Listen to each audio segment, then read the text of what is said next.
correctly with the correct amount. D20 Radio, where gamers roll. www.d20radio.com. Since this is a one shot, I don't think I'll do a lot of like character digging. Normally, I'd like to ask prompts of the characters for you guys to kind of figure out a little bit more who they are. But that's not really the goal of this game. So I don't think we'll go into that too much. So we're just gonna hop right in then. So Mayberry is a bustling island metropolis nestled deep in the Great Lakes, steeped in old world traditions. A popular tourist destination, but it's when the temperature drops and the north wind begins howling through the city and the island is blanketed in a deep snow that people from around the world flock to your city. Those in charge have exploited this, creating a winter wonderland decorated with festival lights, multiple different events, ice skating parks, concerts, and so much more to milk all the money that they can. But the main attraction is Santa Fest. 2 weeks of tourists dressed in Santa regalia, doing bar crawls, party competitions, swarming the city and being a general nuisance. Needless to say, the locals hate this time of year. So we find those guys, Donnie, Peter, Victor, and EJ, sitting around their favorite table in the back of the Gatekeeper's Inn. The smells of mulled wine and festival stews, the warmth of a blazing fire, and the soft sounds of a bard playing gentle holiday music protect those in the room from the world outside. So, each of you tell me a way that this area has been decorated to make it more festive. I was thinking about this earlier after I read it in the meeting. So the owner knows that there is a propensity for some weird happenings around here, and he's always been a fan of Halloween as well. So he has a life-size Bela Lugosi standing in a corner with a Santa beard and Santa hat watching everyone. I have no idea what a Bela Lugosi is. He's the guy who was the an actor. original. I know. His number one favorite. He was Dracula. Right. Oh, got it. I think there might actually be a real live Dracula who is just in Santa gear and is like the Santa of the tavern then. That works. And is just kind of going around handing out some holiday treats.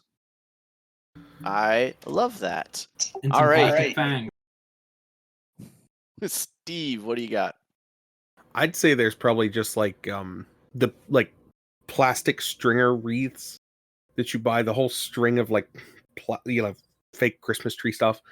I think it's just sort of like haphazardly strung throughout. Like there's a piece that's definitely hanging on, you can see the end just hanging down. It kind of looks like someone just like almost didn't even unclump it from last year, but just kind of like threw it up just to get it up. And It was tangled. They got mad. 100%. 100%.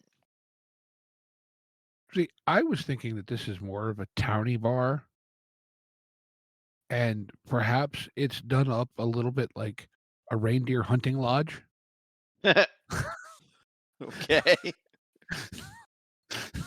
Like as sort of a, well, look, we like that it makes money, but we're all sick of this, so let's hunt the reindeer. Yeah, I like Yeah. that idea too because, especially where this is supposed to be like a little bit occulty, kind of like the towny occult bar. That definitely plays into like the winter solstice as well as things like Odin traditions around hunting and hosting and all of that stuff. So yeah, definitely think there's a lot of like animal antlers and probably like reindeer that are kind of like magically animated that people can like shoot at with toys and stuff. Yeah, I think that's awesome. Oh, what you could do with one of the deer heads, just paint the nose red, so it's a reindeer hunting lodge. 100%. 100%. Mhm. Cool. What do you got, Ricky? I was thinking that they have a little plastic Christmas tree on at the bar. They can't use a real Christmas tree because vampires potentially like stab themselves on it or could be used against them. So that it's like you got that. There's also a Yule log in the actual fireplace. Love it. Well, and there's also a lot of people that aren't necessarily great with their magic. So if they had a real tree, it's definitely a fire hazard. So yeah, so we kind of see our group sitting in the back of the room by this roaring fireplace, this very gaudy kind of hunting lodge type feeling, occult tavern in many ways. And that's kind of riding out the tourist bonanza that's happening around them. When suddenly the door bursts open and a gust of cold, snowy air penetrates into the room, shocking those who had been lulled into comfort. Looking up, you see Detective Draven, who fixates on your table before rushing over, grabbing one of your drinks and downing it in one gulp, and looking pained that he's having to come to you guys for help. A Santa has been found dead, but it's not human. It's made of ooze. And just looking disgusted that he has to say these next words, especially looking directly at Donnie and talking through clenched teeth. I need your help. How do you guys respond to this?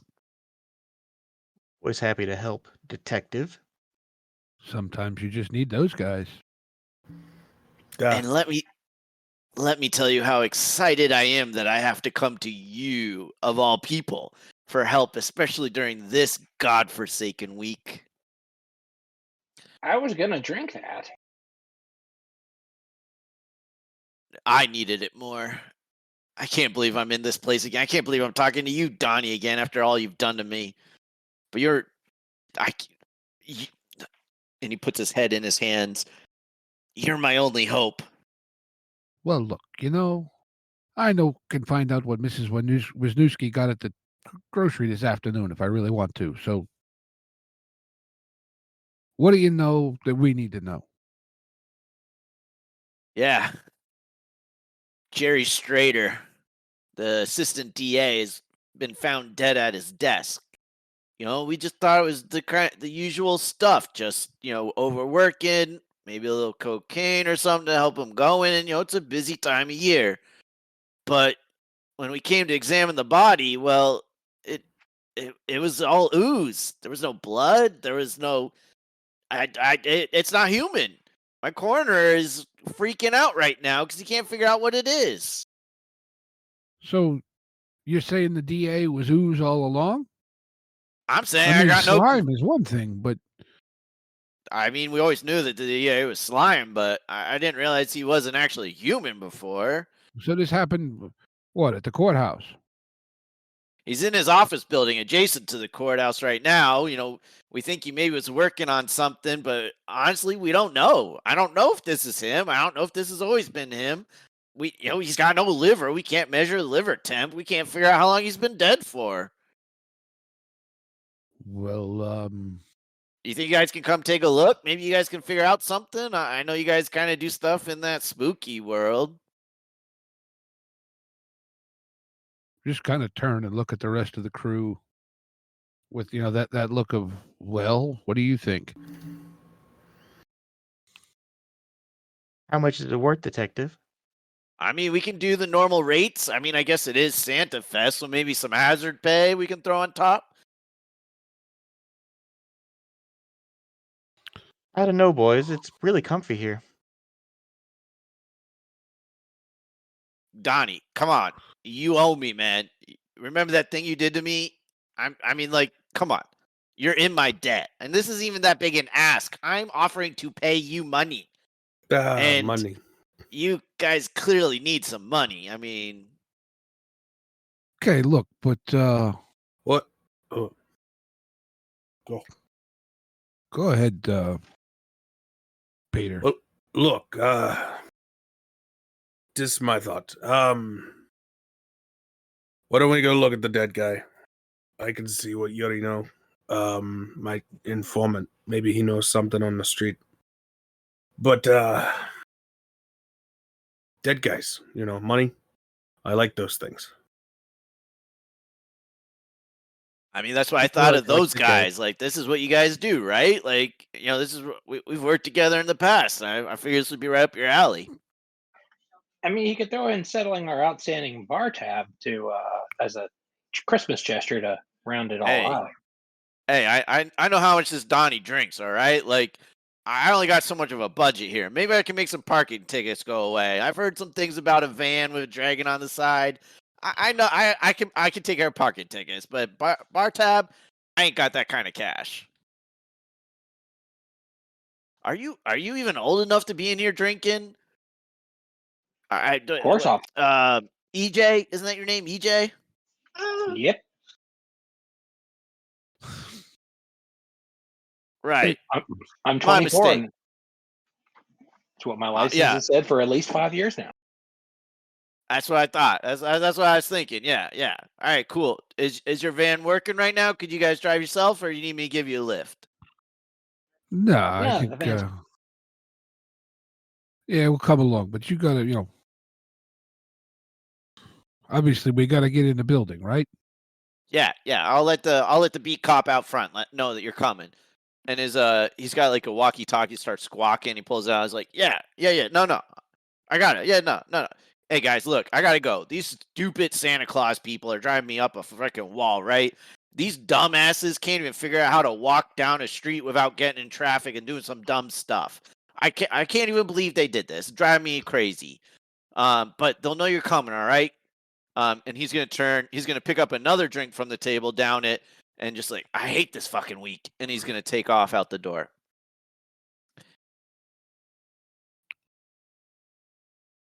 He's an ass, you know that? Yes, he is. But hell, more favors they owe us, the better, right? Money's always good too. Well, yeah. So, what do you say we go see what's what? Maybe some of you use types can figure something out from the scene, and I'll do some reaching out while we're on the way over, and or put some feelers out. Let's put it that way. Then let's go. Cool. So I'm assuming that you guys are all just gonna pile into EJ's van. Is that accurate? Cool. So you guys are all gonna pile in. There's basically just a sea of Santa Clauses, and they're just like wandering all over the place. They're just doing whatever the heck they want. So it's a very annoying trip down to the courthouse district. You basically have to honk the horn multiple times. People are all over the place. But eventually you pull up outside the courthouse, and there's this beautiful marbled stairs leading up to just gorgeous columned courthouse. And off to the side, there's this very nice, almost Victorian type, almost mansion, but that's where all of the legal offices are. And there's a lot of snow all over the place. But you're able to find a parking space. The police have actually saved you one. And you see this yellow tape kind of around the entrance to the office building. And there is a beat cop standing there. Officer Barbrady. Can you pick names I can say? Barbrady? Barbrady from South Park. Barbrady. All right, I never have to say anything. Yeah? Wait, we know each other? Cool. I'm sorry, I forget your name. What's Draven your name asked us again? to come down. Victor. Oh, you're those guys. Got it. I was told to expect you. I'm supposed to let you into the crime scene. It's pretty weird. Weird's what we do, unfortunately. Good, because it's not what I do. This is not what I wanted for a Christmas gig. I'm just gonna put it out there. It's kind of weird in there. But but I just have to keep track of everyone who's going. Who are you guys again? Victor. Those guys. Victor. I'm sorry. I need specific names. Like I can write those guys, but I'm gonna have to write down like everyone in the group just because they like to keep track of who goes to the crime scene. So, Victor and EJ, Peter, and Donnie. cool. It's nice meeting you guys. Is there anything I can do to help you out? Yeah, let us in out the cold. Sounds good. All right. He lifts up the tape, lets you guys in. So you're going to go inside. You're going to make your way up to a corner office with just this beautiful view out over this just snow-covered park. There's lights everywhere. They've actually made an ice skating rink, and there's a lot of Santas just skating around. And there's actually there's a band playing. There's just this festivities everywhere. They're really just trying to draw in all of the tourists that they can. And the door to this office has tape, yellow caution tape again across it. But there's a cop there who just lifts it and waves you guys in. You go through like a vestibule, secretary's office before you enter the main office where you're able to be by yourselves. So you can talk here overheard. That didn't make sense. You guys can talk here without being listened to.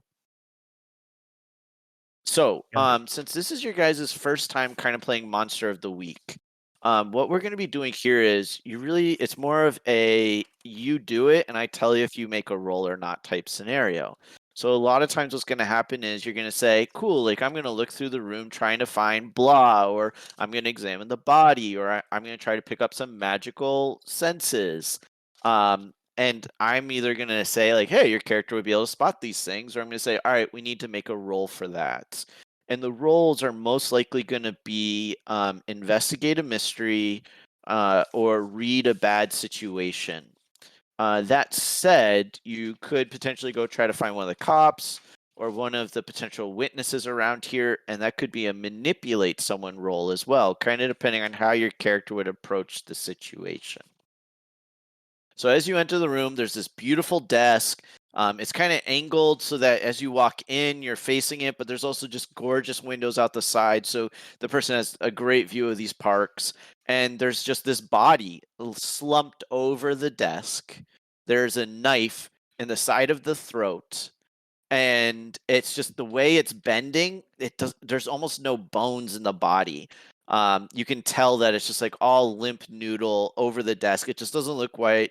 And it almost looks kind of saggy a little bit. It's like if you started letting air out of an air mattress, how it just looks wrong. It has that appearance to it as well.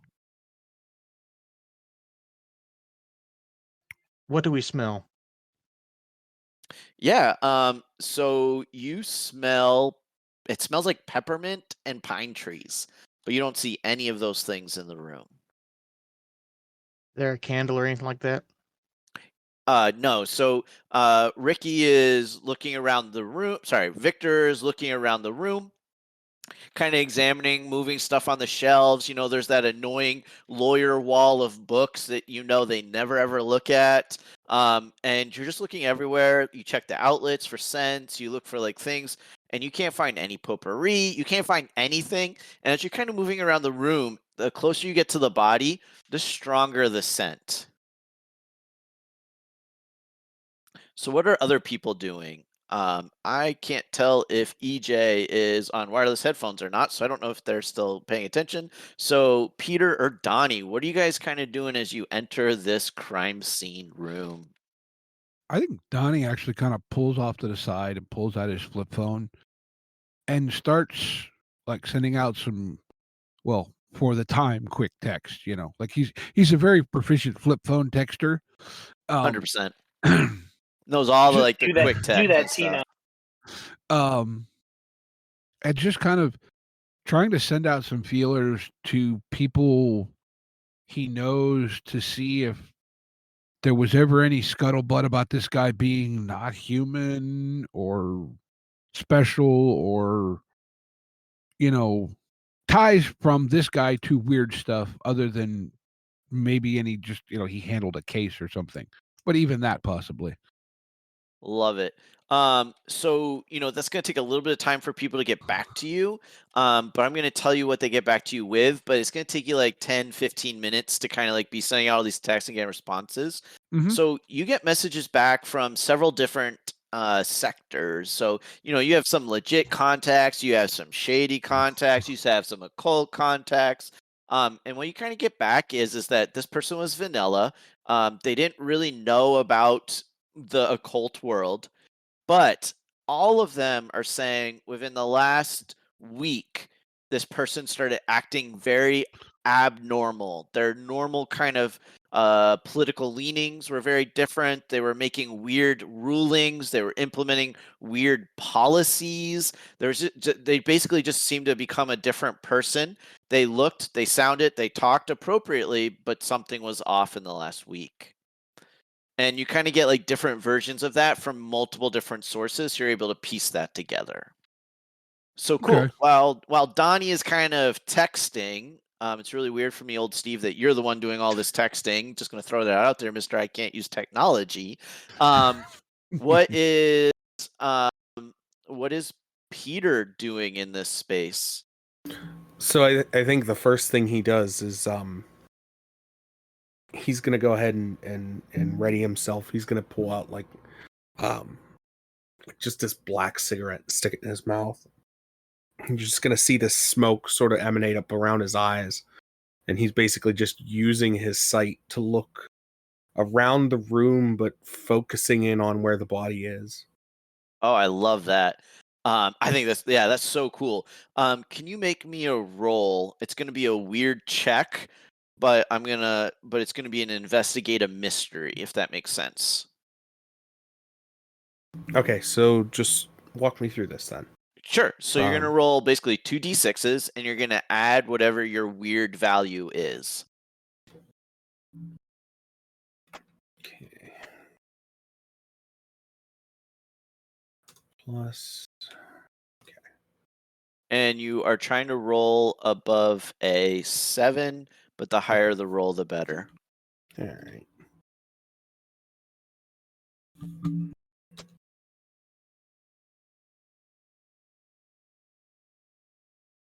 Do you have the dice roller in? Oh, I'm typing the wrong thing.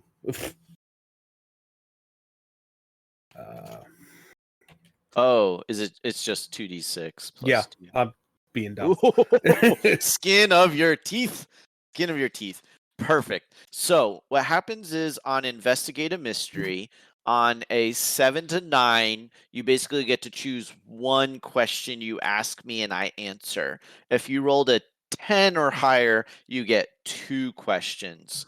So the questions that are typically asked, but if you come up with a different one, and I feel that it's not like asking too much, we can go with it. But the typical questions are, what happened here? What sort of creature is this? What can it do? What can hurt it? Where did it go? What was it going to do? And what is being concealed here? That was probably too much to take in orally. No, that's I sort of get what you're saying. Okay.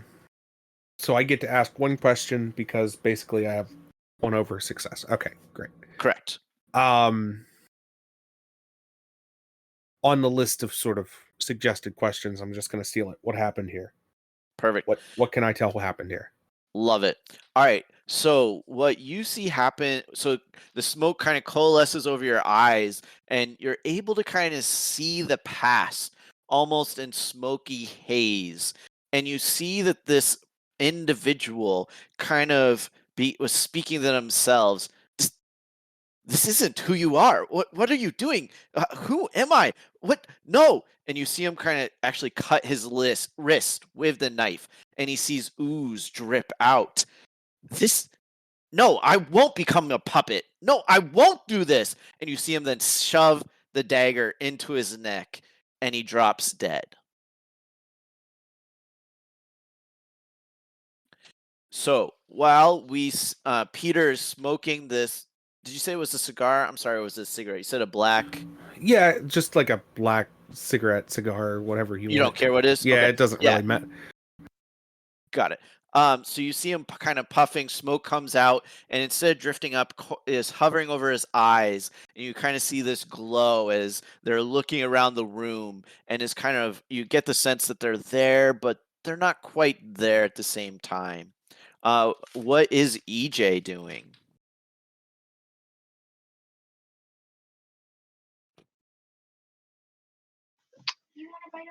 EJ is not so sure what to make of all this.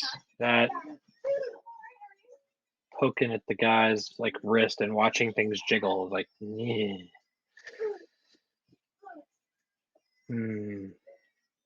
I don't think I'm gonna be able to eat the Jello casserole my mom makes this year.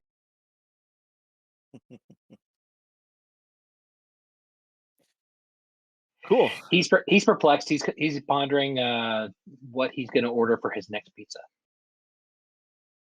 Gotcha. Cool. And Victor, is there anything more specific you're kind of doing in this room? I'm gonna go ahead and take a look at the dagger. The dagger. Cool. So I need you to make me an investigate a mystery roll. So that's a sharp roll. So you're gonna roll 2d6 and add your sharp modifier. All right, 1 second.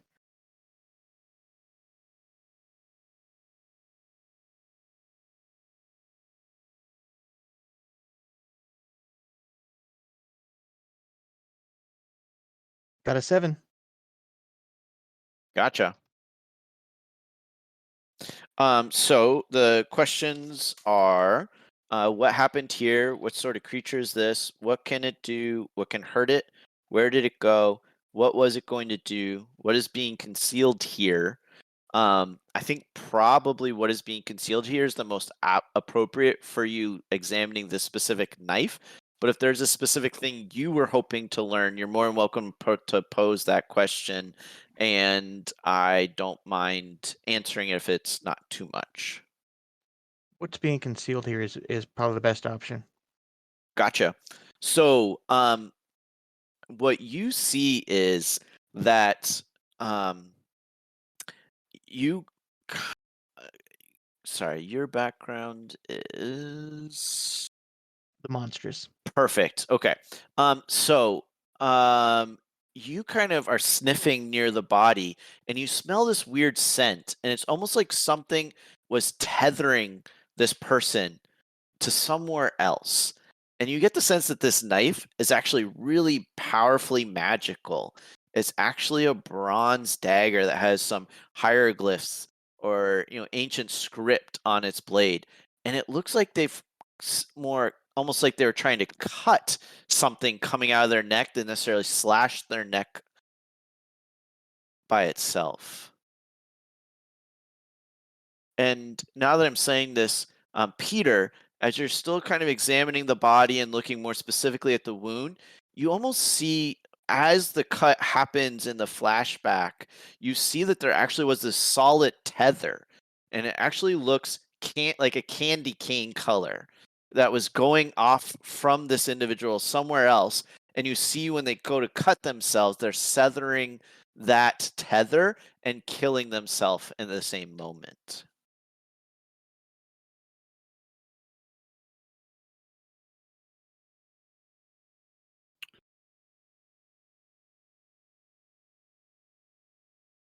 And I think the cop is just going to kind of glance at him like, hey guys, need anything? Just checking in. Have you guys learned anything? Anything I'd be helpful with?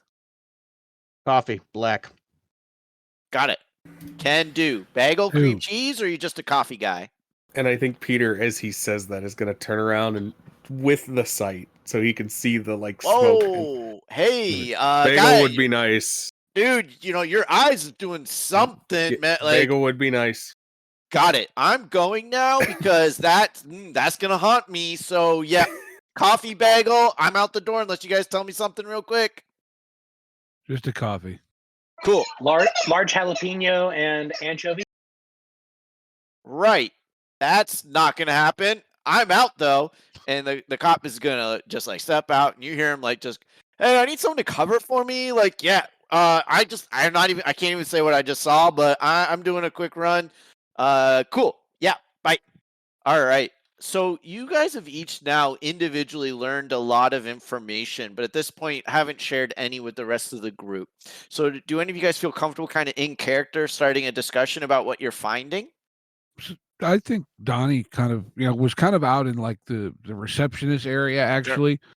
Kind of went off to the side to do his thing, and he comes around into the doorway and goes, "Well, I got a little info back. What the rest of yous find?"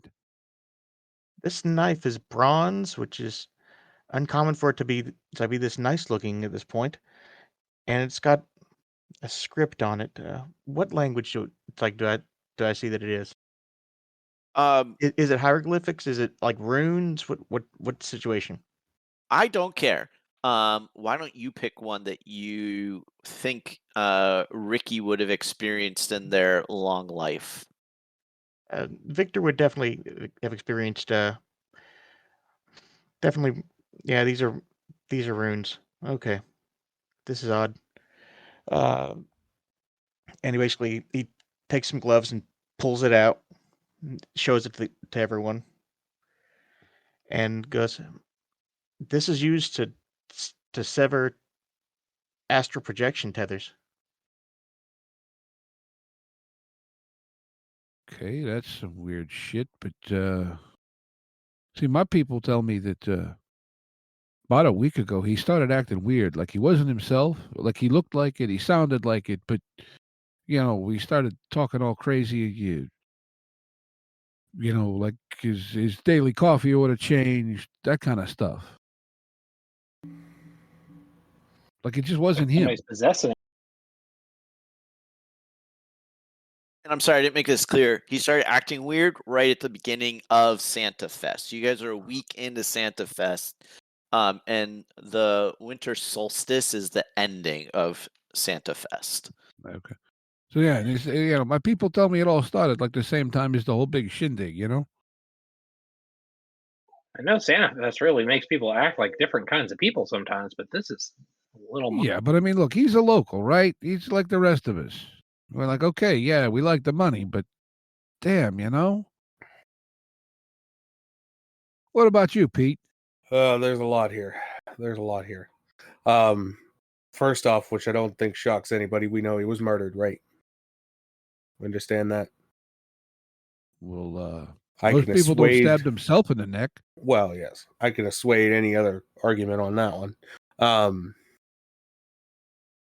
He was. There's a lot. One of the big things is that he was really arguing with the person that did it. That he didn't want to go back. He didn't want to be a puppet. From there, yeah, it's just a lot. But from there, that's when they got in the tussle. He got laid out.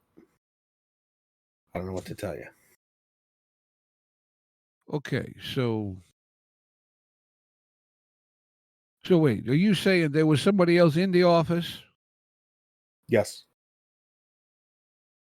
I couldn't get a look at them, but yes. Okay. So, do we see any signs of that person? Is anybody? Have you any like? I was looking up information, but I'll go take a look. Where he was stabbed at? So they was over on this side of him, and Donnie will go over and, even though he's really not that much of an investigator, I don't think, Mhm. try and see if there's any sort of Yeah, like Peter will shoe guide prints you in the around the carpet. room. Yeah, Yeah. for sure. So why don't we do this? Why don't you go ahead and make a sharp roll? So 2d6 plus your sharp. And since you're getting guidance from Peter, who's still kind of in this astral third eye state, is going to be able to guide you a little bit, and that's where the +1 will come from. In addition to my +1 from sharp, or Correct. so it's +2. Correct. A 9. Nice. Okay, so that means you get to ask one question.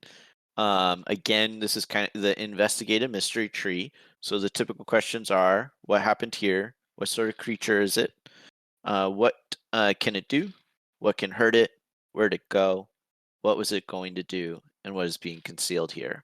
And feel free to kind of like improv a little bit around those base of questions too, if there's something more specific you're interested in. Well, I'm thinking what makes sense given what I was doing is really more of the, what was it? Because I mean, Steve is assuming if he got stabbed in the left side of his neck, that the stabber was likely to his left. Mm-hmm. So Gotcha. we kind of know where, we already know what. So I'm thinking more is, what was it? And in the, are there shoe prints, strips of goo, something like that? Got it. Perfect. So I have a question for you and your character. Because I think we were kind of saying Donnie's kind of aware of the occult, but not like fully in the occult. There is a monster involved here. Is Donnie going to know a lot of different stuff, or should I describe it in more like a vanilla way that has to then go and be researched? I think Donnie is aware that weird stuff is out there, Okay. but his skills as an investigator are largely due to him watching a lot of police procedurals. So Got it's it. more like, hey, Got it. what's that? And he points to a spot on the floor or something Got it. like that. Got it. So, as you kind of walk around and Peter is kind of describing the events that he's able to witness, you start really realizing that there wasn't physically another person in the room, that this person was almost arguing with themselves and almost not in control of their own body. So you get the sense that this person was kind of arguing to themselves, but there was something external to them. It was more of a ghost, a spirit, something external, but not physically present. And you get the sense that that thing is what the tether was to. So when you went to what the person was trying to do is severing their connection to that entity. So look, I know you see what you see, Pete, right? But like, it doesn't look like there wasn't nobody here. Could there be like with all the spooky stuff, right? Can there be stuff that's there but ain't there, and like you're trying to argue with it and get away from it? Does it work that way? Um, I don't. And also, who I think we ought to have Ian take a look at that knife down at Steve's. Yeah, that probably would be best as he sort of like his eyes come back to normal and the smoke stops. Real quick before that happens, part of this is you guys just don't know the system very well, so I do want to just present options. If they don't work for you guys, please feel free to ignore. I also just want to acknowledge that you guys can also improv a little bit. Like, obviously, don't blow up the moon on me, but if you guys want, like Steve, you're more than welcome to be like, yeah, this is how it works. Like, I'm okay with you doing stuff like that. But Peter, you would be able to make a potential magic check in this situation to try to grasp some of these more mystical, magical things that are going on. If Okay, you feel well like your then, character would do that or be inclined to do that. I'm not trying to force you there. Just want to yeah, I acknowledge think options. that's. I'm sorry. I was trying to pull what I could maybe do. Yeah. But yeah, no, I think that's what he would do. I think he would like try to commune with Yuri and be like, "What do you know about this?" Oh, cool. Okay. So you're going more to Yuri than necessarily like engaging the magic of the space around you. Well, Um, I think whatever magically that entails. You know what I mean? Like having a. Honestly, whatever the heck you want, sir. You have a I lot of think options. I think it would. I think it takes a little bit of magic to actually commune with Yuri. I Cool. think most of the time it's not like Venom. It's not like he just has him on command. It's more like he has to like reach out to that side of things. Got it. I don't know if you guys have watched Teresi, the Netflix TV show. Really good. Filipino flavored Constantine story, but she has a demon on speed dial. and so she has to like call him anytime she wants help. And if it's too big an ask, like it costs, like she has to give stuff. So cool. Go ahead and make me a weird roll. That is a 13. Holy crap. All right. You can find out a lot with that.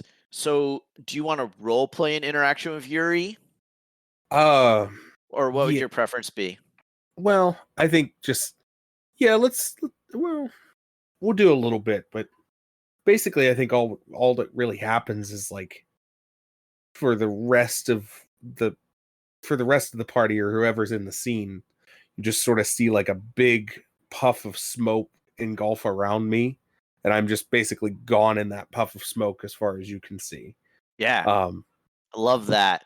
and I think it's basically just like Peter standing in front of this giant, demon going, "What do you know about this? I know you saw it. What do you know?" I know many things, but as you know, I don't just do stuff for free. What do you have to offer? Um Is is that a new brand of cigar that you're smoking? It it smells lovely. yeah.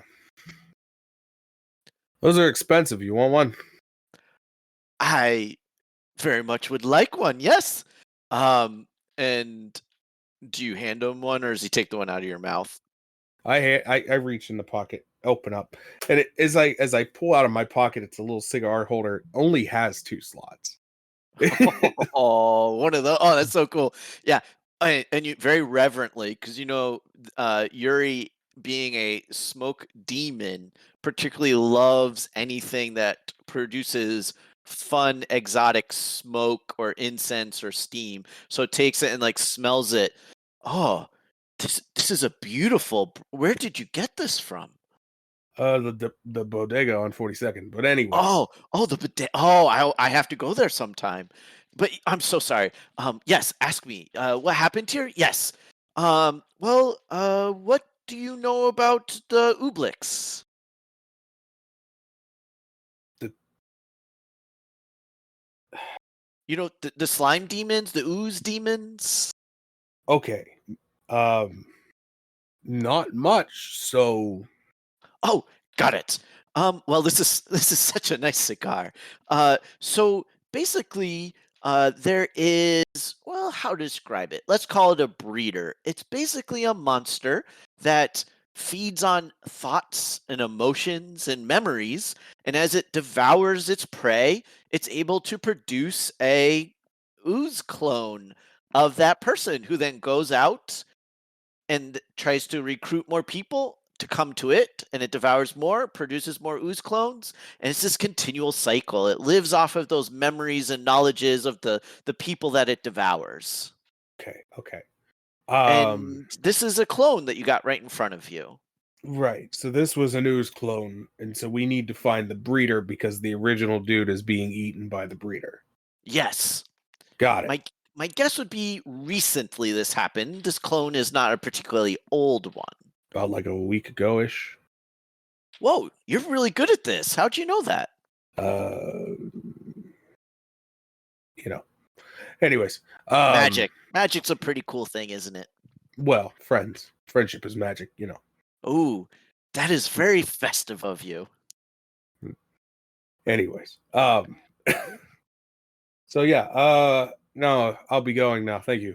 I think that's So as he starts disappearing, you kind of hear him kind of like, because this was such a good cigar, be careful, it wants to summon the... But you don't yeah. quite catch the end of it. All right. And I go back and just relay that as best I can back to the crew. Yeah, so I think Peter suddenly, like, all the smoke around them just like disappears, like doesn't dissipate, it's just suddenly gone. And you see Peter standing there, cigar in their mouth is now extinguished, and is able to say, hey guys, Yeah, so looks like we're dealing with a rare monster. It's called an Ooblex, an Oblex, and it devours thoughts and memories and produces clones of its victims who go out and try to harvest more people for it to then eat their memories of.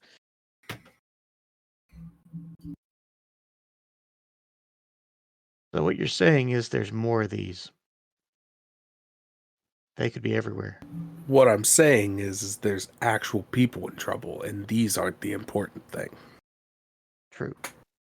Well, I got 2 questions. Well, I got 2 minutes. well, okay. Look, right.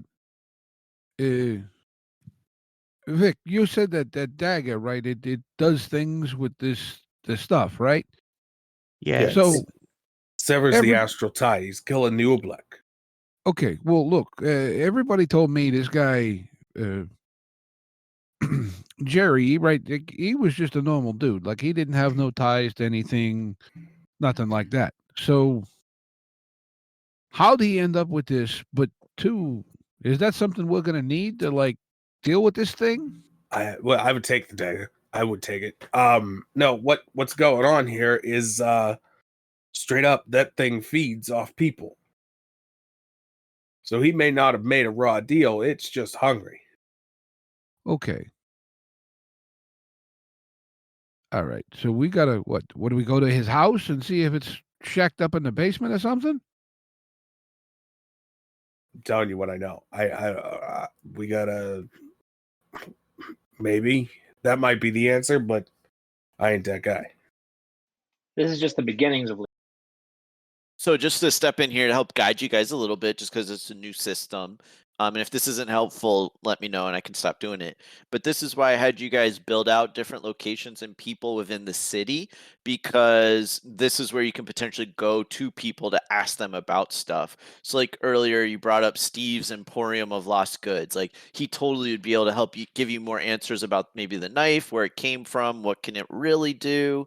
Going to Polly's Pierogies, they have a lot of rumors, so that might also give you some insight. Blue Jay Car Wash, they're the magical healing, so they might be more aware of certain magical maladies that are running around, or even going back to the Gatekeeper Inn, just because that's kind of one of the gathering points for the occult world, might be more aware of what's going on as well. And then there's Abraham, the Dark Master of the occult tech. You could try to talk to his company, because if anything's in here eating people, it's going to be affecting them.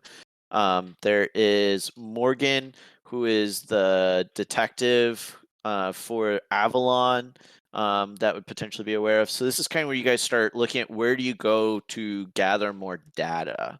What I will say is this guy was consumed. This was the clone that was made. So the brain, if you will, or the oobleck isn't necessarily like at his home, because it's consuming a lot of people and pulling more people in.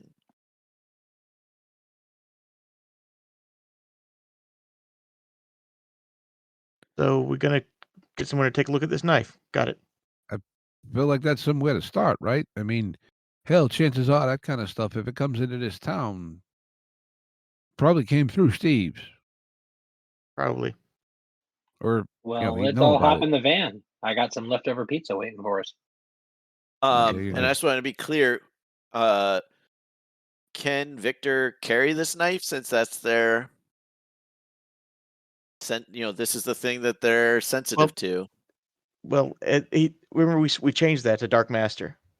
He doesn't have that Oh, sensitivity. nope, Yeah, I forgot that. My bad. I did not correct that section of my chart.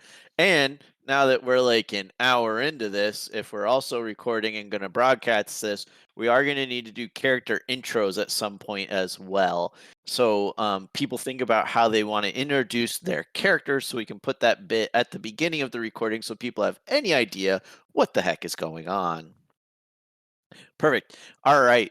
So you guys are gonna walk out just as the cop is walking up with 2 coffees and a bagel and cream cheese, and has just got this giant tin of anchovies for you, EJ. So So yeah, sir, I'm just gonna put the coffee here and here, and the bagel way over here for you to take because I don't want to get near you. And here's your large anchovy. Yeah, cool. We're good. Are you good? Like I'm just telling you we're good because I don't want to deal with you guys anymore.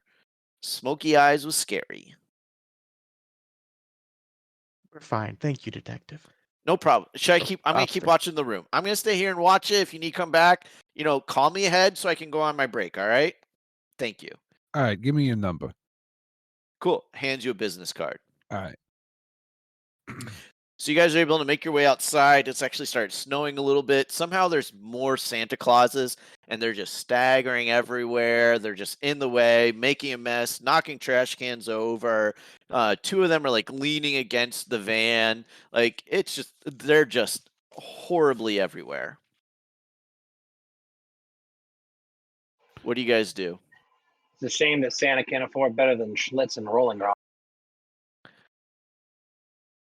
So you guys make your way to the van, I'm guessing, kind of load up and take off. So where are you going?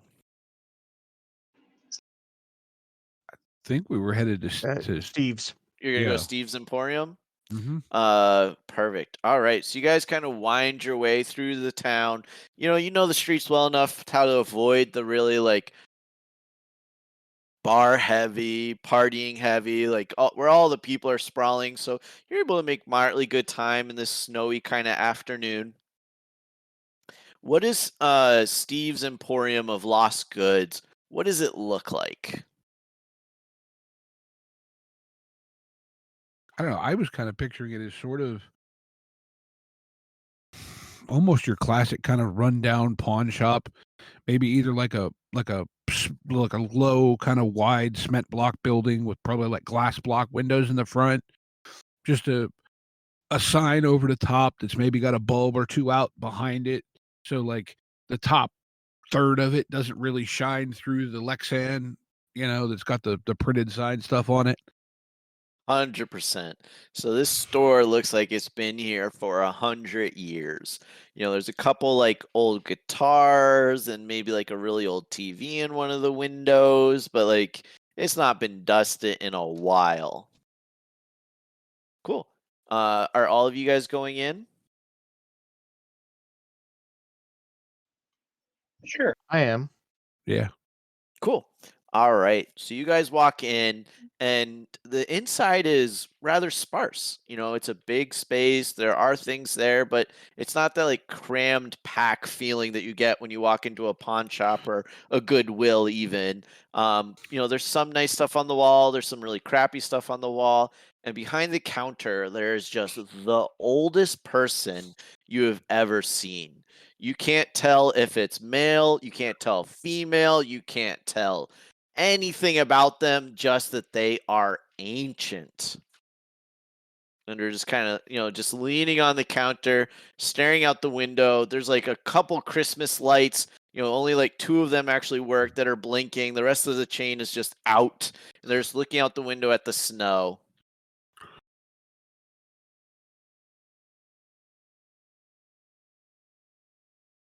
So I'm going to say, we know, is this the normal proprietor or is this someone who just works the counter?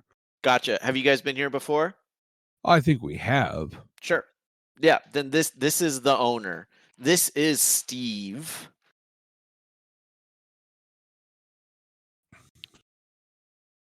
Steven.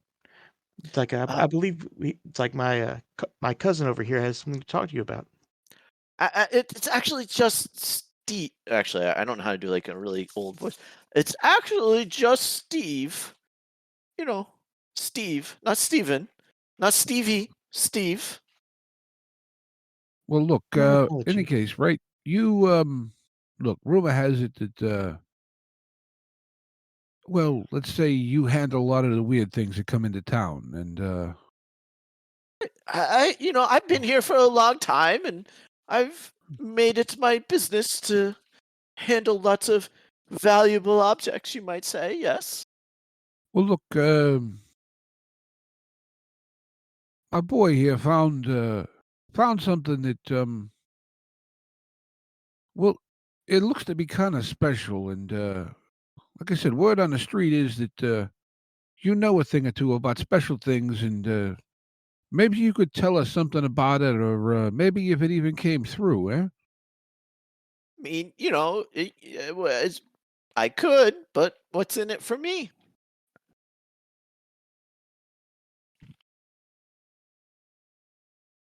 I mean, look, maybe toss you a couple of bucks if it's something good. Look, we're just looking for information here right now. We're not looking to unload anything at the moment.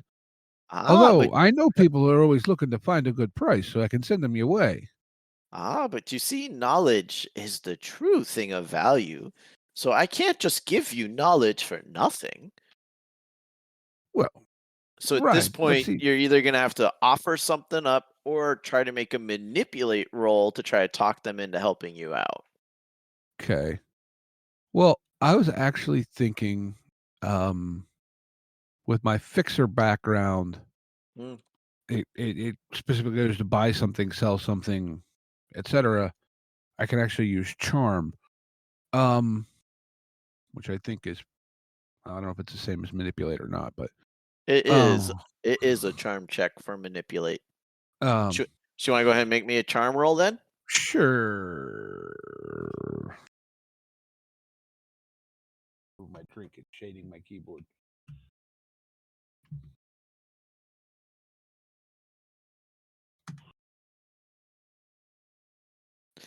Well, aren't you just a charming young man? You are Look, like I just said, my type. I would love to help you out. so she'll kind of either reach over to Victor and like I'm assuming you wrap the thing up in something and just sort of lay it on the counter and unfold it. Um, they pull out a monocular that's just like the thickest thing you've ever seen, and they like put it in the eye. Wow, look at this. This is a rare specimen indeed. Where did you pick this up, strapping? And you said your name was what again? Call me Donnie.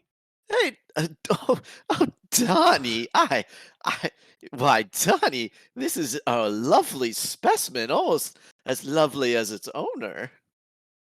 Well, its owner, well, that's a whole nother story. You were hoping to learn what about this?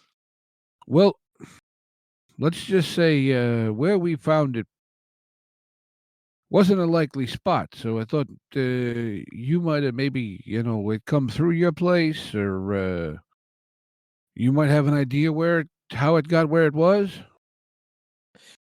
Oh, I see death on this. So and recent too. I don't deal, and puts the dagger down and takes the monocular out. I don't deal in weapons. As you know, Avalon is very strict, especially magic ones that are as enchanted as this. This is powerful magic. This is deep magic. It is very, very dangerous. Um, I don't deal in anything like this. But perhaps if you'd like to step into the back, well, I might have some records or two. Fair enough. Fair enough. Just kind of nod at Victor. Um, and is gonna like struggle to like lift one of those like things on bars where like they flip open so people can get out, and it can flip back down. Is like struggling to lift that. All right, almost there. Right. Come on back then. All right. And Following. it's going to lead you through, and this is actually where the majority of the space of the shop is, and this is incredibly claustrophobic, overpacked, stuffed to the gills, and it's just like leading you almost through like a maze. Oh yeah, yep, just over here, over here. Yep. And as you're walking, she kind of yanks on like a random cord, and suddenly things like flip up, and you see like lots of different weapons, swords, shields, armor, all kinds of like weaponry. Right. So not saying that it's anything like anything here, because I am not admitting to having anything outlawed by Avalon. But Who? yes, Avalon. Like I said, and Donnie kind of winks and goes, "Yeah, like I said, who?" Oh, this is why you're my favorite in this group. Yes, yes, yes. Oh, here it is. And is gonna pull a dagger that's almost identical to the one that you brought in. Right, that's what I thought. This was a special order, actually. I was able to obtain 6 of these daggers, but the orderer only wanted 5. And this appears to be one of the ones that I sold, actually. So, can you tell us who you sold it to? Like, I I know. I could, but I have a reputation to keep. I'm gonna need something in exchange. I think Peter, hearing this, is going to sort of saunter over. Um, we could just, you know, not cause issues for you.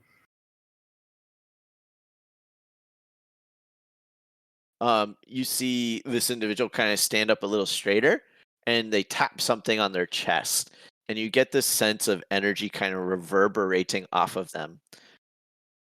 Oh, aren't you just cute? I've been here longer than you've been alive, and you think you're a threat to me? Oh, oh, Donnie, you bring just the most enjoyable people ever. Look, I ain't trying to play no tough with you, okay? Here's the thing, right? Near as we can tell, there's some bad shit about to go down. We're trying to figure it out and keep it from going down. Quite frankly, once it's done, I don't care. We'll bring the damn dagger back to you.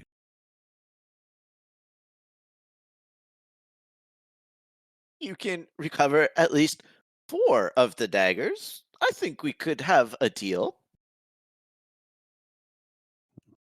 Look at the rest of them. Yeah. Victor nods. Um, then they're going to pull out a piece of paper, write a name down, fold it up, and hand it to you. Whew.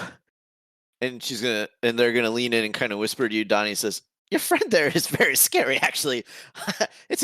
I almost peed myself a little bit. You don't know the half of it. I don't think I want to. It's a good thing I have this charm here. Would Well, that be all? Because, quite frankly, I'd rather go back to my nap." no, I think that's enough for now. You don't by chance have anything other than a name on this individual, do you? Or am I going to have to look him up in the phone book? I was able to provide the address that they gave me for delivery of goods. I cannot guarantee that that is where they are located or even live, but it's all the information that I have at the moment. Very good, very good. Appreciate I it. And I could do some digging, but that would cost you extra.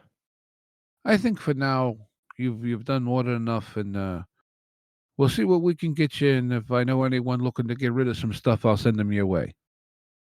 Good. And please, please, make sure your friend doesn't actually make trouble for me. Reputation matters a lot in this town. Don't I know it? Don't I know it? And so, you know, I think at that point, that's as we're walking out the door, unless someone else had something to do. So, this would be a moment that if you guys wanted to try to collect weapons to use against this thing, this person might potentially be a connection for that. Um, in the system, especially where it's a one shot, you guys can come up with kind of random stuff that you're willing to offer as payment, as long as it's kind of reasonable and might affect role play. Because we're not going to be looking at like continuation, so you don't have to be worried about like tracking finances and stuff. But if you guys aren't there yet, we totally could move on. All right. So I think you guys are gonna exit the store. The really flickery, kind of not at all enthusiastic lighting blinking behind you as you all step out of the building. It's getting darker now. Your breath, is hanging before your eyes because it's cold and freezing. So So what now? I think once we're out, like in the parking lot or getting into the van, Donnie, reaches in, gets a piece of paper, opens it up, looks at it, see Um, what the information is. I don't know if you have a plan here or if I'm supposed to make something up. So I don't want it can go either way. I do have a name, but if you have a fun idea, I'm totally down to roll with it. No. Well, let's give me the name and we'll see where I go from there. Got it. So I think it's gonna say Mayor Kolakowski. Is that how you say the mayor's name? Was it Kowalski? One of you jerks picked a really Polish name. Kowalczz. What? CZYK. Kowalski. Kowalski. Yeah. Yeah. So on the paper it says Mayor Kowalski, and then it has the city hall's address on it. I think I was that. You know what? That sounds about right.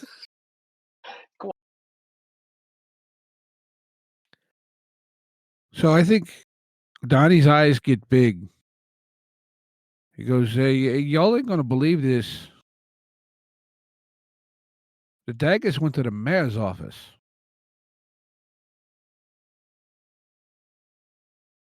Well, I mean, politicians, we always know they like to stab people.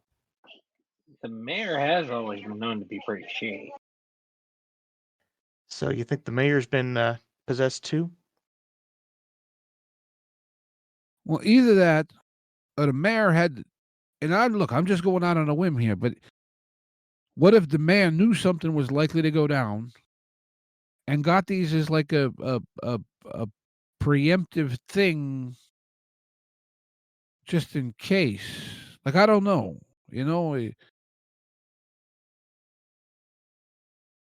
is the Or maybe mayor he's known being to paid have to any let sort things. of occult ties? Last time we established that the mayor's under an evil corporation's thumb, kind of shady, lifetime politician, unclear loyalties. So I would say definitely has occult ties.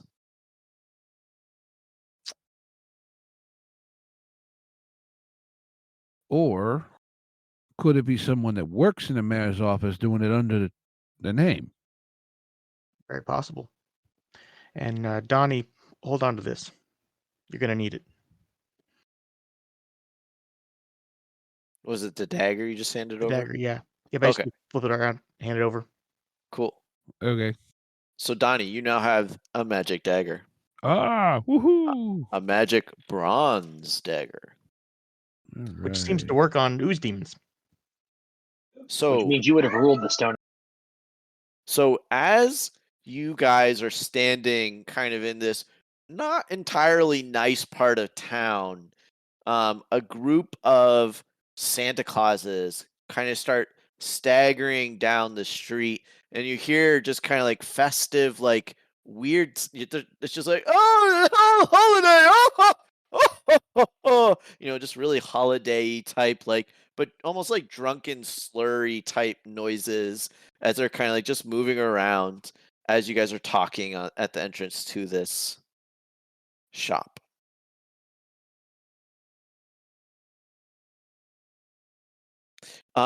So, EJ, Peter, what are your guys' thoughts of the stuff you just learned?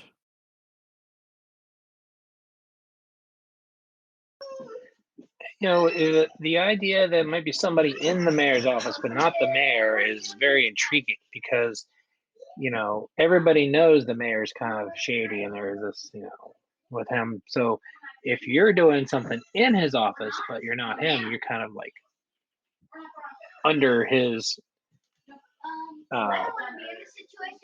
you're the smaller target. You won't be, they'll automatically think of him. They won't think of you. That's possible. I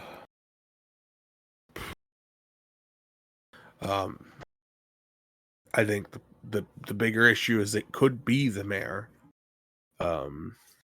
as one of these projections. So, just saying. Well, Yeah. look to it's getting into late evening hours at this point, right? I mean, it's winter, so like it gets dark pretty early, but it's getting dark, so probably like 4 or 5-ish time. Do we want to try and hit City Hall before they close?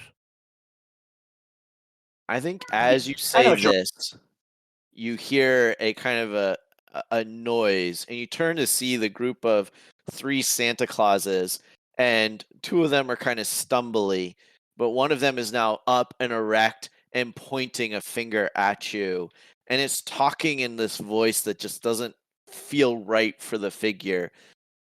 You will give up the dagger and desist immediately.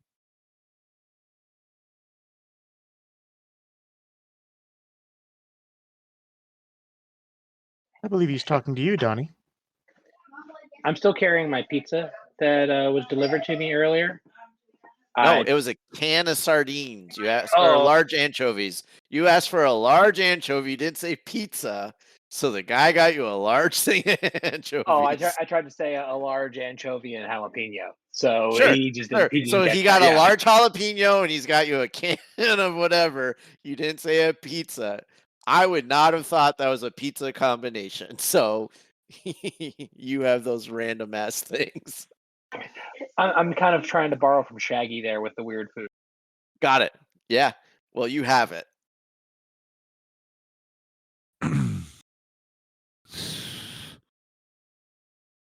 So, Leave my hunting ground, and I may forget this trespass. just who the hell do you think you are?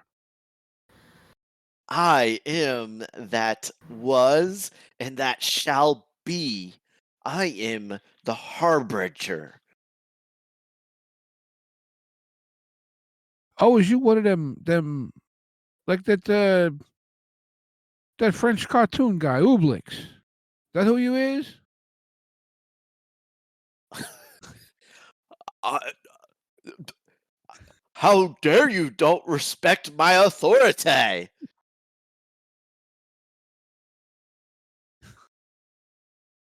I will eat your brains. I will unmake your memories. I heard you believe that Isaac Newton never existed. This conversation is hurting my head, and I am only a brain. Kill them!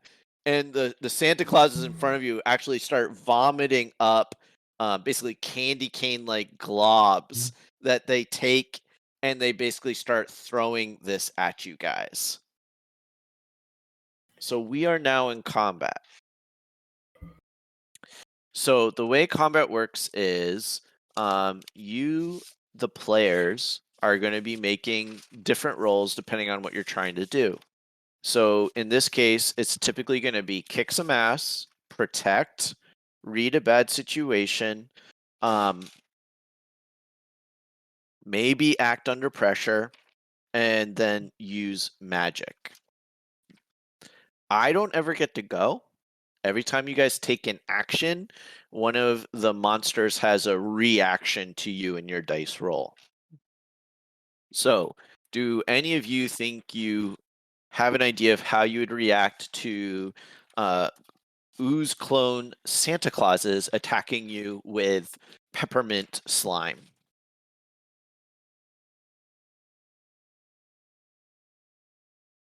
I think, like, I envisioned this. We were kind of walking across the parking lot to where we left the van, Correct.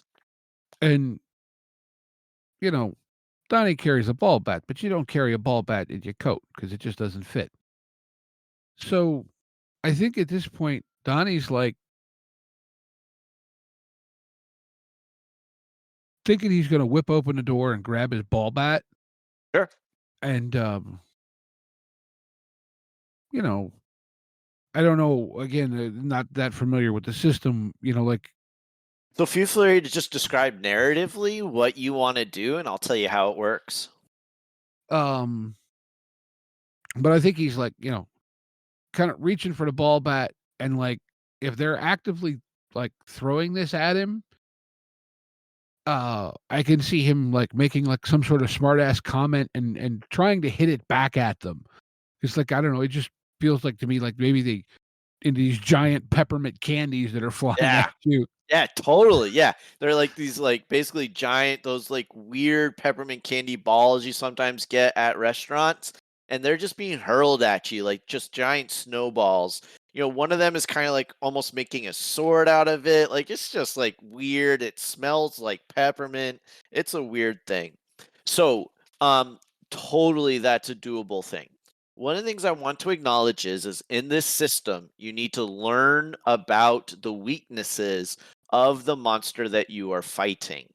And that's usually done with investigate a mystery or potentially read a bad situation. And that's basically the idea that you have to learn what its vulnerabilities are. So even if you kill it, quote unquote, you still have to use its vulnerability to remove it because otherwise it just escapes.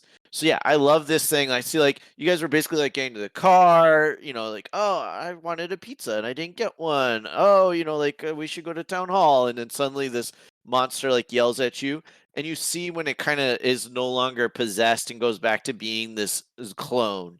And yeah, you totally grab this bat and you just are able to swing. So make me a kick some ass. So this is going to be a tough roll. I believe, yeah, it's an even roll.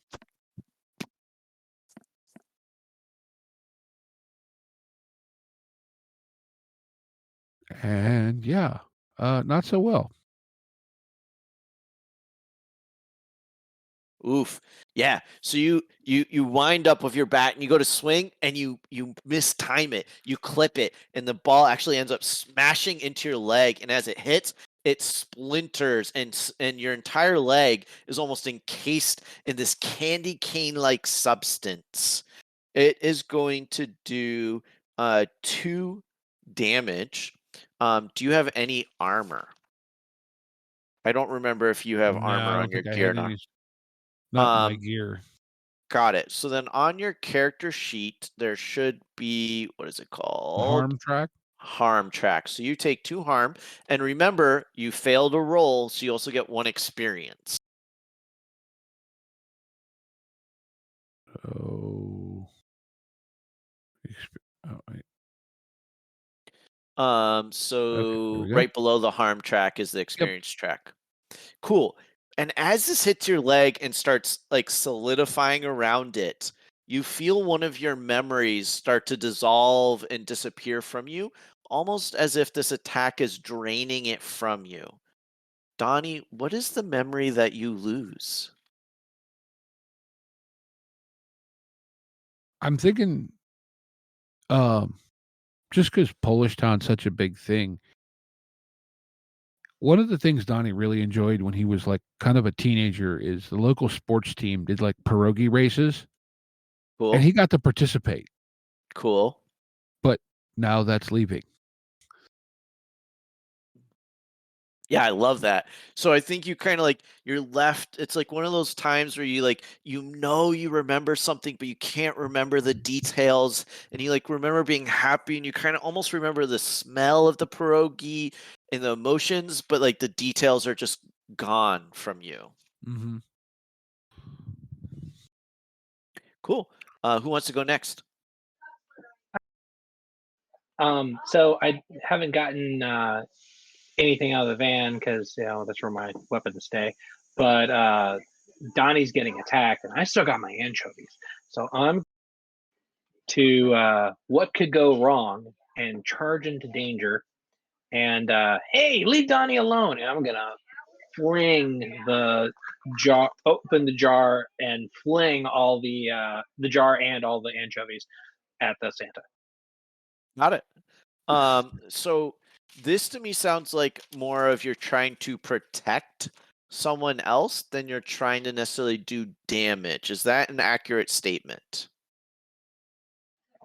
I mean, you know, a little of both. Well, I need you to tell me if you're trying to kick some ass or trying to protect someone. Those are the two different options. I mean, I'm trying to I guess protect him by trying to get them away from him. Okay, so let's go with a protect someone roll. So that's going to be a 2d6 plus your tough. Okay, 2d6.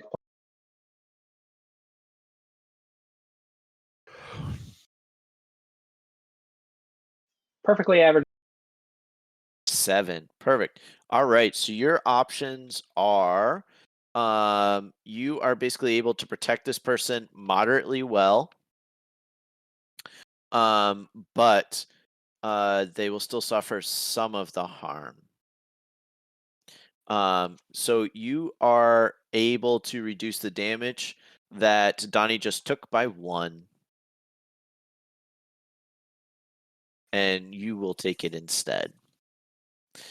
So we see EJ kind of like run up through the snow, tear open this giant tin of sardines, and just throw it squarely in the face of 2 of these Santas. Cool. Who else is going? They're not gonna be able to sneak up on anybody. They're gonna sneak on ahead. You know what probably is a horrible combination is minty candy cane and anchovies, sardines, canned fish. Like that's just a horrible mix. I mean, I'm definitely not eating that. Hope not. Otherwise, we'd be having a different conversation. All right. Victor and Peter, what are you guys doing? Victor goes ahead and charges the third Santa because there are 3 of them, right? Yep. And I'm gonna Cool. kick some ass. Cool. Can you give me a little bit more of a narrative? Because I'm still trying to understand Victor as a monstrous. So like how do they kind of look while they're doing this?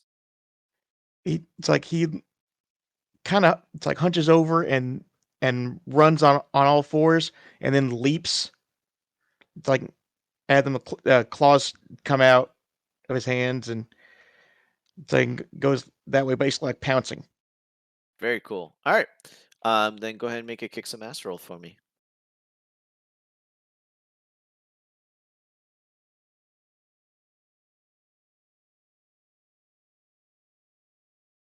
Eight. Perfect. And you brought teeth and claws. I'm sorry. So were you doing a teeth attack or a claw attack? Claw attack. All right. So claw attack is less damage than your teeth attack. Yeah, but I don't have to be like intimate with them. I have to be like almost caressing them in order for the teeth attack to work. Got it. Teeth attack is like hugging someone. Or claw attack would be kind of like arm distance, so kind of like a fist fight type thing. Cool. All righty. Yeah. So you kind of run up, you kind of that loping run, and you kind of jump up out of the snow and just like slash this thing across, doing a ton of damage. You said you did an 8. Yep. And that was plus your tough. That was I have a tough of 0. I chose the one that has tough of 0, but had the other stats. Because he's going to get unholy strength and use weird as soon as I get an upgrade. Got it. Okay, so you rend this thing, and as you slice through it, there's less resistance than you would expect, and instead, ooze kind of like you almost tear away some ooze, and the Santa actually seems to shrink a little bit as you've removed that from its person. But as you tear through it, it is able to hit you back with basically just a swipe of its arm, and you are going to take 1 damage. Good, I take 0 then. Oh, you have armor? No, I have a. Let me get the name of the ability. Oh no, you're right. You have the what was it? The Immortality. Immortality, yeah. Love it. Cool. Yeah, so it goes to hit you and it just like ricochets off, not doing any damage to you. Peter, what are you doing as this hail of candy cane sludge is flying all around you? I think Peter's gonna go ahead and just sort of spew a little smoke out into his hand as he pulls his 38. And he's going to do the big whammy on the third snowman in the middle. Love it. So I'm going to go ahead and do that. It'll roll with my weird instead of my tough. Love that. And yeah. That's a 7. So that's So you're still hitting. yeah. And you are avoiding magic backlash, which is really good because magic backlash is pretty intense. Yep. And I Um, ignore armor. so you're doing 2 damage. Cool. So yeah, so you pull out your gun and smoke is kind of like hovering all over it. And as you shoot, you're almost shooting more of like a smoke bullet than actual bullets. And you see it puncture through this thing, and there's this spray of ooze behind it, and you hit it a couple times, and each time you hit it, the monster's kind of jerking back a little bit. It does manage to throw some slime at you, and it catches you on your shoulder. You're going to take 1 damage, and you also are losing a memory. What memory are you losing?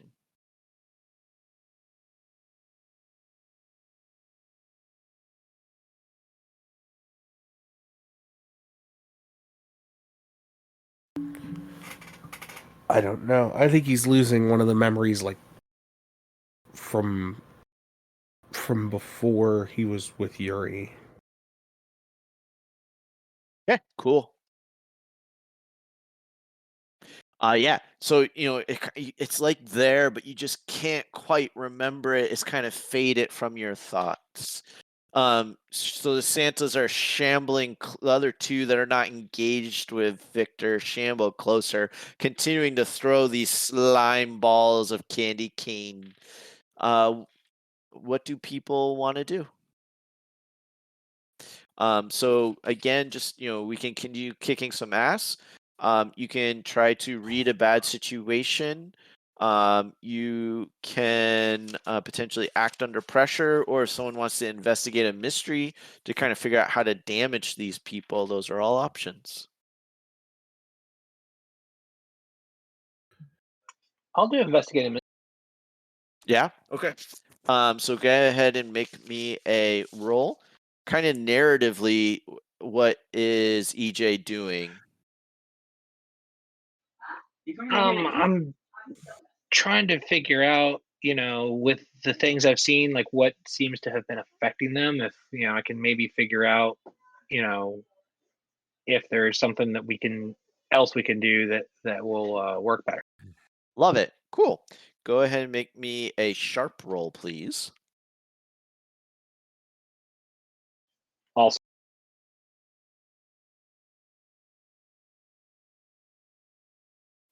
Wow, you guys are rolling a lot of 7s. That's very anticlimactic. All right. So as you've run up, you've thrown this can of sardines in this guy's face, and you're kind of like trying to stay out of the way and just kind of watching the battle as it unfolds. You are able to see that the bullets seem to do less damage than the sonic impact of the bullets to the creature. You also get the sense that these are very much psychic beings in the way that they're eating memories, and that they would be sensitive to a psychic attack as well.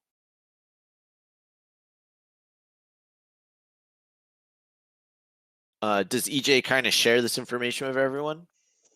yeah, and getting the idea of sound. I'm trying to look around and see if there's like a megaphone or something nearby. Well, I think your team also might have ways of doing stuff like that as well. So I think we kind of hear. I think we kind of see EJ kind of get out of the way. Is kind of like looking, and you hear him kind of, hey guys! It seems that sonic vibrations and maybe some psychic powers might hurt these things. What can you guys do?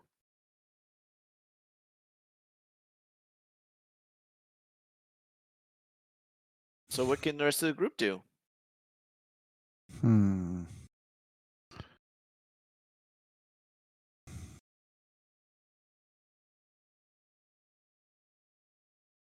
So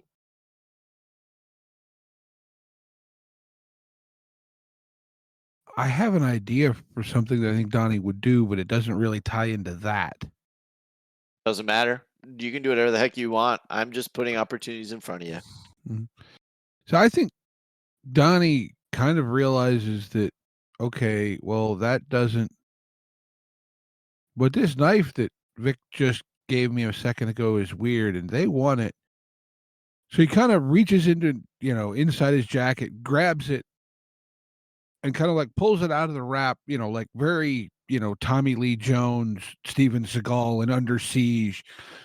It's like, you want the knife? Fine. And just like, does like a lunge thing at one Love of it. them with the blade, which I guess Love it. still goes to kick some ass, but Correct, it does. which is tough, which is, yeah, straight roll. But I'm gonna give you a +1 for using the knife. The knife is kind of, you feel almost kind of like guiding your strike a little bit.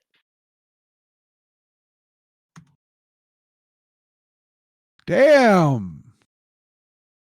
So Steve, not that That I'm was the telling wrong you. game.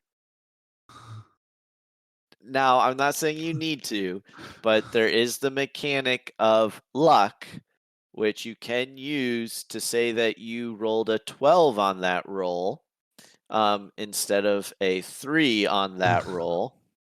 Yeah, I'm thinking this seems like a good time to use a luck point. I'm thinking this is a great time to use that. So Fine I think opportunity. Yeah, I'll mark that.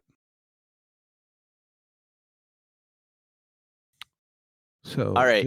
So that said, Crooked Special. When you spend a luck point, someone from your past will reappear in your life soon. So that's going to be fun to play with. Mm-hmm. So, yeah, you pull out this knife and you're kind of like dodging these just like almost candy cane snowball things, and you get in close and you initially swing and miss, but you somehow stumble and jab one of these creatures with a knife, and you hear it kind of go, and it pops.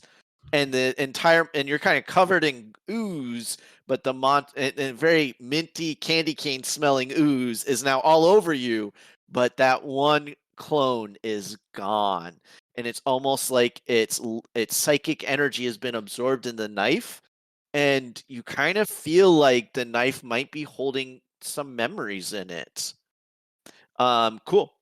Who is next? Donnie, you're gonna have to roll around in the snow or something before you get in my van. Yeah, well, we'll deal with that when the Senator I- Wacko is. I want to trip up. It's like the Santa that I'm fighting, to get it ready for Donnie to stab it with the dagger, seeing that really worked. Sure. So is that still like a kick some ass roll? But I'm hoping to get a success to the point to where it helps someone else. Got it. Yeah, so there's a little bit of different ways that this could work. There is a help out. So when you help another hunter, you roll a cool roll. On a 10 plus, you grant a 1 plus to their roll. Or on a 7 to 9, your help grants a +1, but you expose yourself to trouble or danger, so you would take damage. So if you're That wanting to makes just sense. Yeah. help, that's the roll. If you're wanting to kind of like physically maneuver them down, that would be more kick some ass. All right.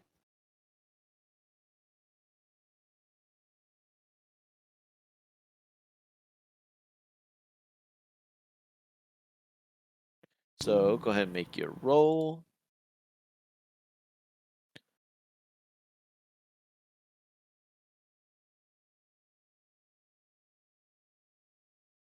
Four. I got a 4. So instead of being able to help, you actually are slammed by one of these candy cane snowballs, and it just strikes you in the shoulder, bouncing off. You are going to be losing a memory, but not taking damage because you have +1 armor. So what memory does Victor lose? His first kiss.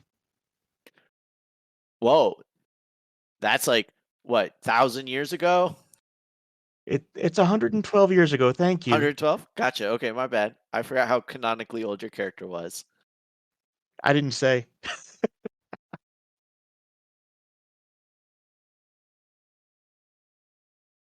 Love it. Cool. Other Steve, if you're still with us. Yeah, I'm here. Sorry. No, I do not care if your camera's on. Just wasn't sure. I know you had a long day, so whatever you got to do. Yeah. This is a moment that if you're interested, you could potentially make a magic check to do a psychic attack. Or Okay. you could keep shooting them with your gun, because that was also pretty cool. I think I'm gonna go ahead and do the magic check at this point. Sort of seeing the like expanded holes from where the shots went through, and just being like, yeah, that's not working. I can't remember what moves you took as a character either. Could you remind me? The moves I have are Hex, the Sight, and Big Whammy. Gotcha. Then Hex is totally applicable right Okay. now. All right. Well, then Because it's they just are gonna also be vulnerable actually to fire as well. So I feel like you'd definitely be able to hex them. 6 + 2 for a use magic. Correct. That's a 9. Perfect. Do you feel like describing what happens, or would you like me to? I think with Hex in particular, he's sort of, especially because he hasn't gotten any sort of smoking implement out, he just sort of starts like muttering and uttering smoke from his mouth as it like travels out Ooh, yeah. and over to the one he had shot previously. Love that. Yeah, I think the bullets kind of left some smoky residue in the wounds, and you reach out, that smoke kind of like conjoins with those wounds, and then they kind of contract down and then pop open and just like shatter this thing. And it just also just kind of turns to just ooze and collapses to the ground. Love it.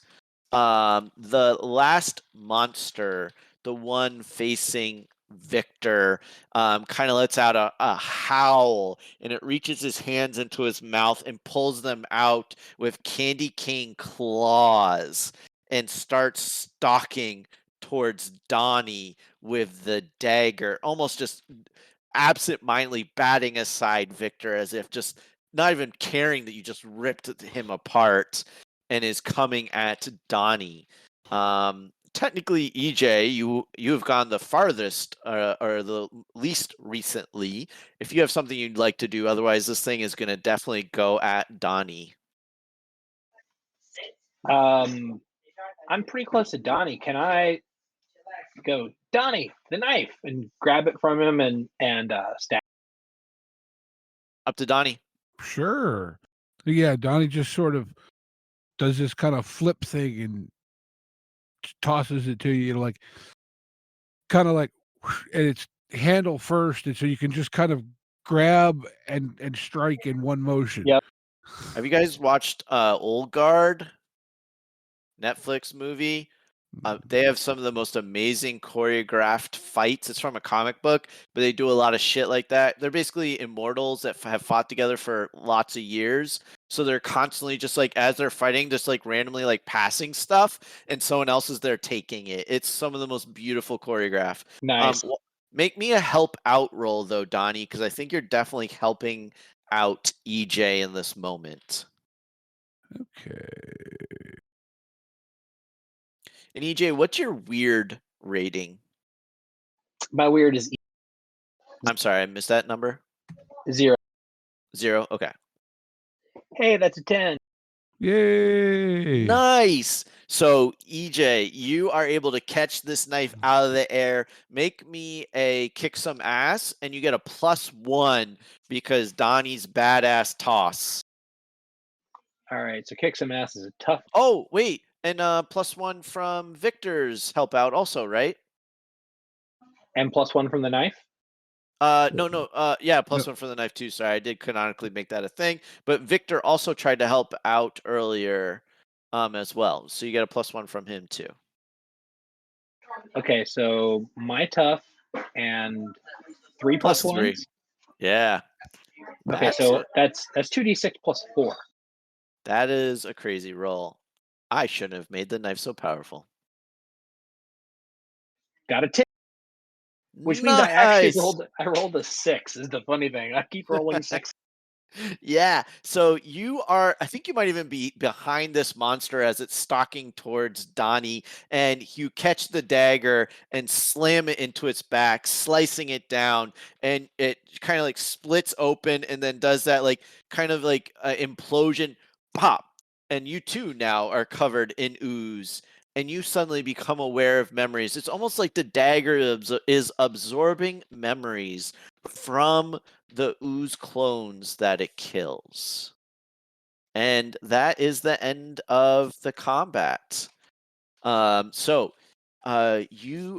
2 of the 4 are covered in peppermint smelling ooze. You have learned that the governor's office is somehow involved and that this dagger is insanely powerful and seems to be holding knowledge that an object should not be able to retain.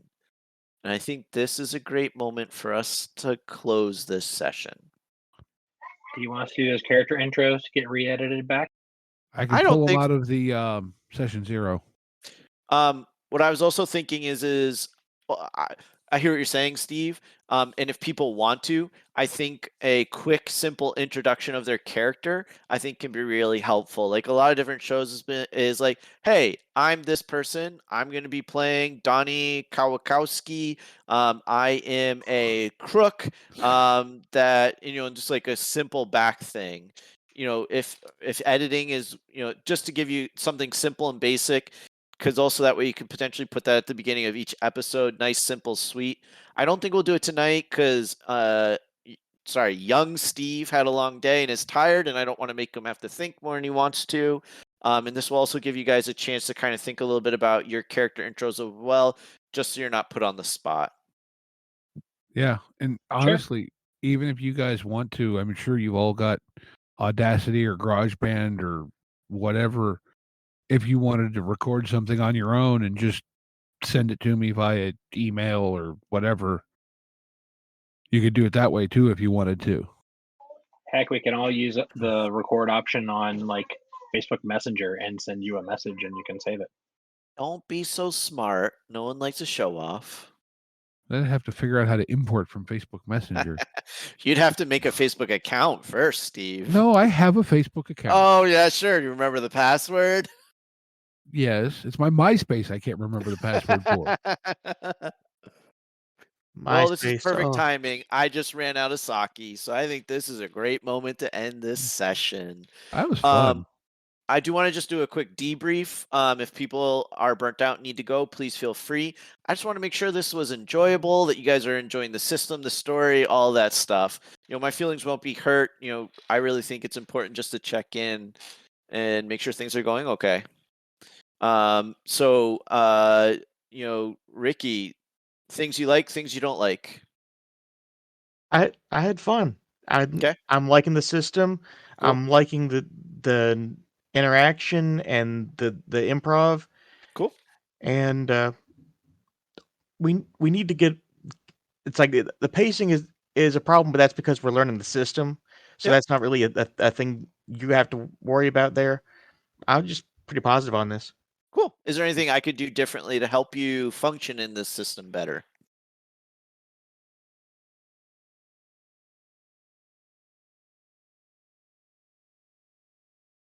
If the answer is no, that's I like fine. the tips no. you've been giving us so far. I've liked the tips. That's really helpful. Yeah. Again, Yeah. if you don't know the system, it's really hard to know how to use it. So cool. Well, yeah, it seems like a neat system. Real light.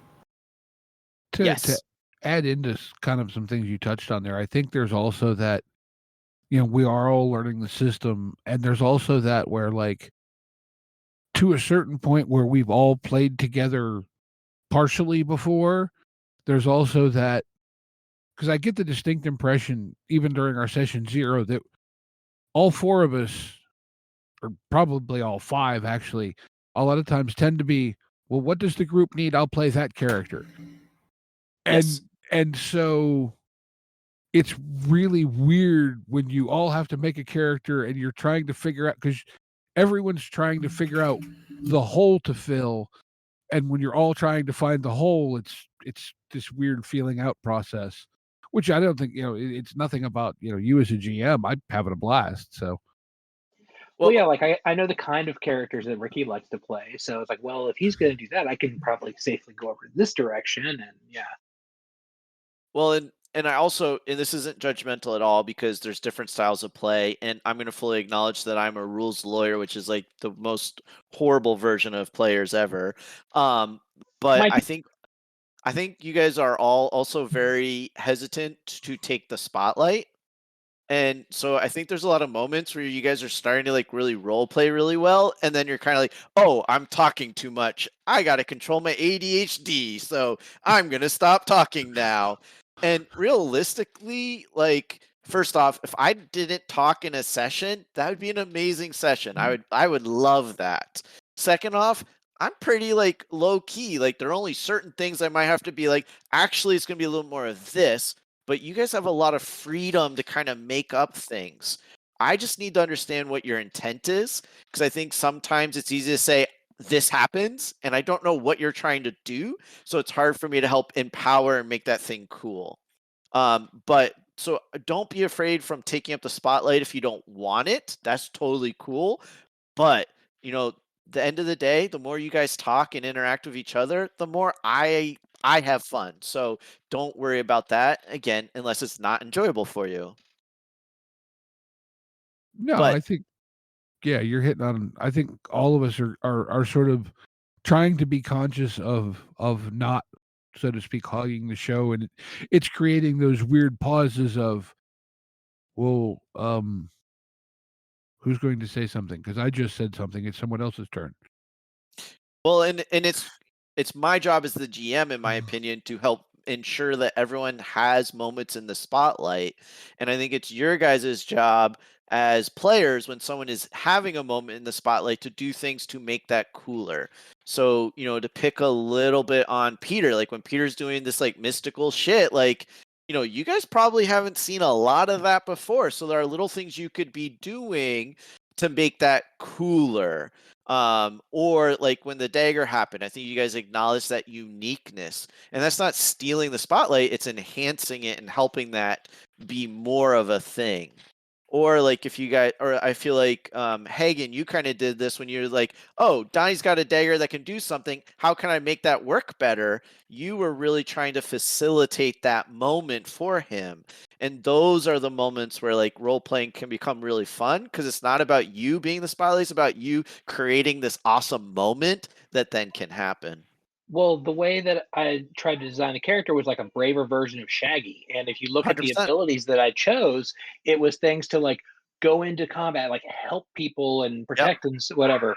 So that, I went for a braver Shaggy. So far, it's doing really good. And I had like the dopest save there at the end. So that was 100%. awesome. 100%. That said, what can I do better so that it's easier for you to play or exist in this role playing space? I think things are going fine so far. Cool. Okay. And I do have to go because I think we're doing family photos. Well, there's been flashing in your background, so something weird is happening, or it's photos. So Yeah, cool. no, she's doing stuff with the kids, but she All wanted to good. make sure I was in some of them. So, Happy holidays, sir. I Yep. hope you have a Yep. lovely Yep. time. Bye now. Happy holidays, congratulations, all that other stuff. Oh yes, yeah. I'm engaged now, Oh, and congratulations. controlling our ADHD. I started medication last week. Hey. Woo! Well, look, when you need your best men to show up, just let us know. We'll do our best to get the middle of fucking nowhere that you live. See ya, man. That's where Take Steve care. lives. All right, talk to you guys. All right, take care. Steve's, what went well for you guys? Went bad? Is there anything that we could do differently to make it more enjoyable? I'm just glad that I managed to wake up from my nap to be on. I Hey. was like, Steve, I think you do a phenomenal job with improving and coming up with really cool shit. So I tend to set you up to do that because it's just so much fun to listen to it. I'm Well- sorry, and if it's too much, let me know. no, it's fine. It's like we were talking about a little bit ago about not wanting to hog the spotlight. Yep. I try to do as like little purple, like I try to make it as purple but as little prose as I can. You know, but I hear what you're saying, and realistically going forwards, I might make one of the other players be Yuri, you know, and Mhm. because there's only some data that I'm gonna have to backfeed, but Right. so those are great moments for people to still be active and engaged, even if it's not necessarily as their character. So if it's fun for you, please feel free to do it. If it's not fun for you, don't do it. But again, if there's anything I can do to help with that, let me know. Because at the end of the day, we want this to be fun. Yeah, no, Yeah. I think it's good. Perfect. Cool. Old Steve, what do you got? I mean, I feel like I've sort of Steved my character. What? No. No, Steve will understand what I'm talking about. Because like the concept that's in my head is that Donnie Did you pull is, me? Yeah, that's what I'm saying. Okay. I was confused. You said Steve, and I was like, does he mean he's just playing his normal character type? What is No, he's pulled a me. He's built a character that in his mind wants to do one thing but is skilled in a completely opposite direction. I thought you meant you built yourself. Since No, you're no. on a flip phone and No, chatting. like Donnie is I'm having this urge to play him as almost comically unaware and clueless about the supernatural. Sure. You know what I mean? Which doesn't kind of fit with the theme of the game, but It could. you know what I mean? Like he's sort of like the face of this group, and he knows this shit exists, but he doesn't know anything. And so he kind of comes across as a dumbass when it comes to supernatural stuff, even though he's actually a pretty sharp guy. Yeah, do it. Could be a I mean, doubting Thomas. Could be making it like that this ooze is definitely just blood. It's just Yeah. weirdly colored blood, man. This is like a new Christmas gift, right? This is a thing the kids want these days. The only thing I'm going to throw out there, Steve, first off, that totally works because, again, you don't need to please me. Again, this is another one of those, I got to fill the hole in the group. I can't talk too much. I got to fit the GM's setting. You guys literally built the setting. So, quite frankly, if you say it works, it works. But the other thing to be mindful of is we have Hagen playing a mundane, so literally someone who is a normal as straight. So his character is based around having no concept of the magical.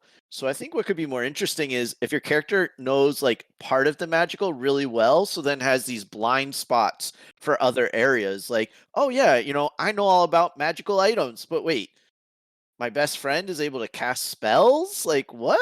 Like he has smoke around?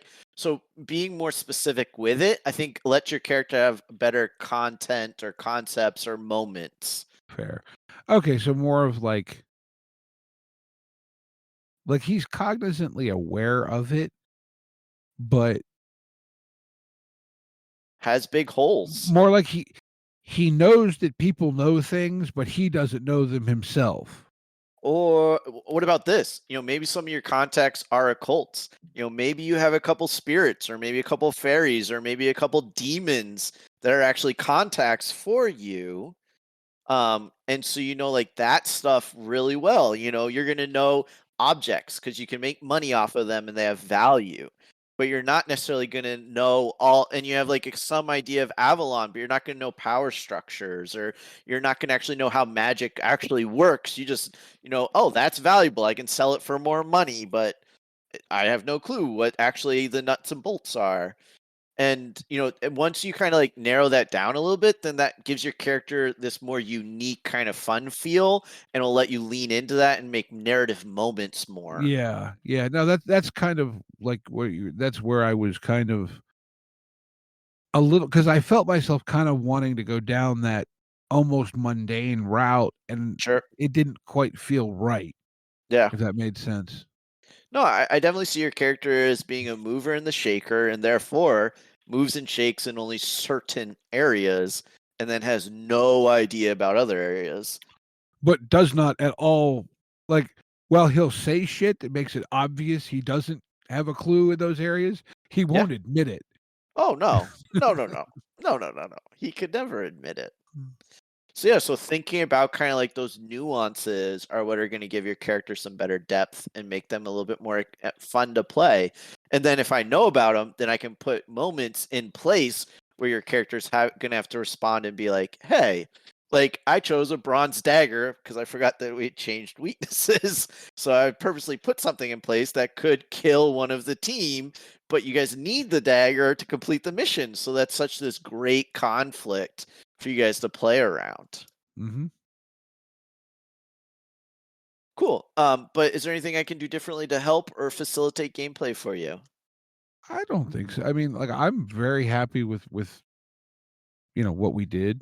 Oh, Um, and I think you two definitely stepped up and did most of the role playing. I know Hagen was distracted with a kid and Steve was mostly asleep, so I'm not trying to like be negative about them, but I think you guys did a great job. Thank you. And I also feel like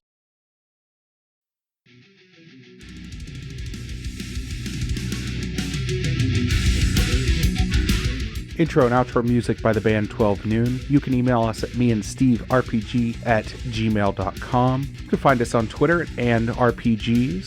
Find us on Facebook at Me and Steve RPG Podcast. On Discord at Me and Steve RPGs. And as always, all of these links are in the show notes. Thank you, and be kind to one another.